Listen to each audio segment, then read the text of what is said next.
In my opinion, this era of the NBA is the most difficult to defend. Defenses today are constantly getting spread out with 4 and sometimes 5 shooters on the court, and then all that space is vulnerable to getting sliced up with on-ball attackers or off-ball cutting. The best defenses today need players who have length and strength to defend the ball, while also having the ability to switch and guard multiple positions. And then on top of that, they also need the quickness to scramble all around the floor. Typically, the players who do this are wings. Players like Jaden McDaniels, Herb Jones, and many other guys across the league come to mind. But the Celtics have 2 guys who can fill in that exact same role, but the both of them are backcourt players. And obviously I'm talking about Jrue Holiday and Derrick White.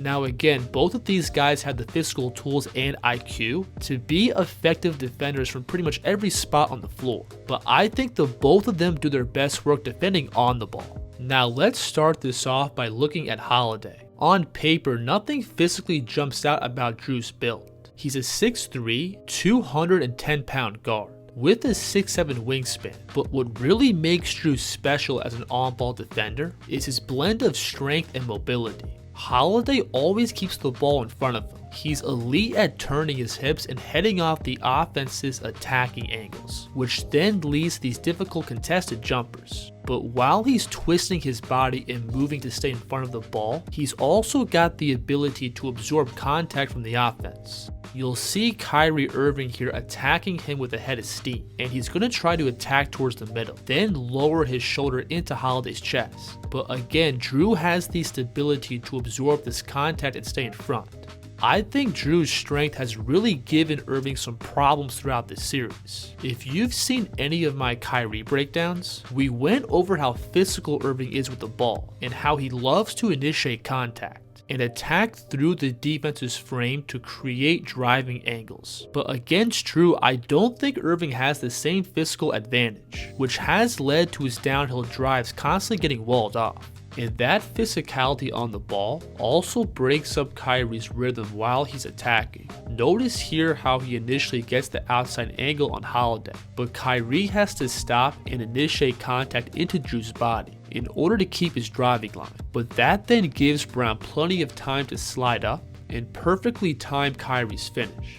Now when looking over at Derrick White's physical build, he's pretty similar to Holiday, being 6'4", 200 pounds, while also having a 6'7" wingspan. But Derrick also has that blend of speed and strength, which again allows him to constantly keep the ball in front and force these difficult jumpers from over the top. But on top of that lateral quickness, White also gets a good amount of pop off the floor. You'll see Irving here initially get this blow by to his left, but White has the timing and explosiveness to shoot up and eliminate the shot. Shot blocked by White. So both White and Holiday's combination of quickness and physicality also makes them elite at navigating screens, where they're able to fight through or around picks and get themselves back attached to the ball. You'll see Irving here working off the screen to his right, and notice how Jrue is going to press up and wedge himself between the ball and the screener, and he's able to squeeze through and get right back in front of Irving's frame, which leads to standstill offense and a turnover.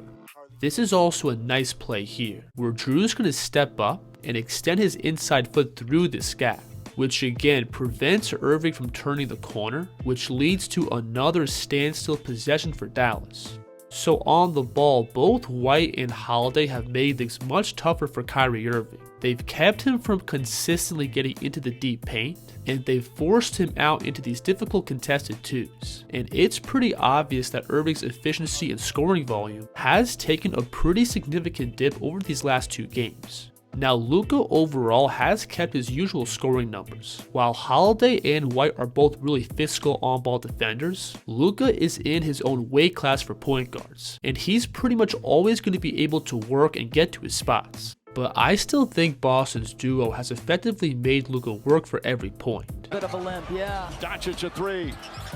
Now, another really important element with White and Holiday's on-ball defense is their ability to switch up and guard bigger wings and forwards. Boston throughout this series has been switching a majority of Dallas's ball screens, which for the most part has completely taken away Luka's passing, leading to a bunch of stagnant isolations. But what really unlocks these switches is White and Holiday's ability to hold their own down low. I'm not going to say they're elite post defenders, but they've got enough strength to offer good resistance down low. Now, both Derrick and Jrue also have a huge impact defending off the ball, and this is where their defensive IQ really shows. White and Holiday are always aware of matchups by simply knowing who they can and can't help off of. Take this play for example. We have Luka isolating against Horford on the wing, with Irving spotting up on the ball side corner. And as Josh Green cuts through, notice how Holiday still hovers around in gap, while White shifts up on the corner shooter, which takes away any immediate passing read and leads to a tough 10-foot push shot. On this play, Luka's working in pick and roll, and he pulls two players towards the ball, but as he makes his pass out to Derrick Jones, White doesn't even bother closing out to him, and Boston's happy to give him this wide open jumper. We can see Holiday make a similar off-ball read here, where he's initially matched up with Josh Green, but he completely ignores him and rotates up towards the ball, and Boston has no problem giving up this wide open corner three.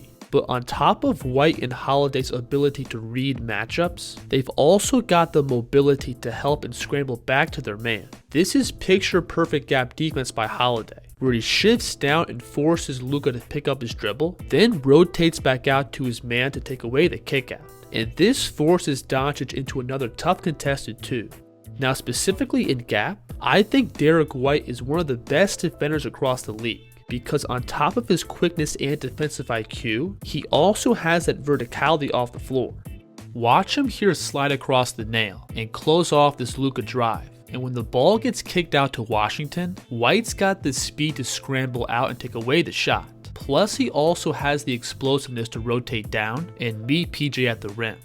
We can see the same thing here, where Derrick again slides down and clogs up the gap, then closes out and takes away both Washington's shot and downhill drive. PJ Washington goes in. Now obviously, this style of overhelping defense isn't perfect. It's really hard to consistently shut down the offense while playing heavy in gap. But Boston is willing to live with PJ Washington or anybody else making plays off the dribble. You'll see Doncic here initiating this post up against White. And notice how Jrue is going to leave PJ and double the ball. And on this kick out, Washington is able to beat the closeout and make the short 8-foot runner. But these aren't the type of shots that Dallas can consistently stomach. So overall, I think Derrick White and Jrue Holiday have completely changed this series. Their speed and physicality makes them really effective on-ball defenders, and they can also switch on anybody 1 through 5. And then off the ball, they're also great at reading matchups and taking away any advantage for Luka or Kyrie to attack. Now, I still think it's possible for both of Dallas' stars to get hot and carry the Mavs to a couple of wins, but in order to do that, they have to rely on a really difficult shot diet. If you enjoyed this breakdown, please like and subscribe, and let me know in the comments who the kids should break down next. The kids here.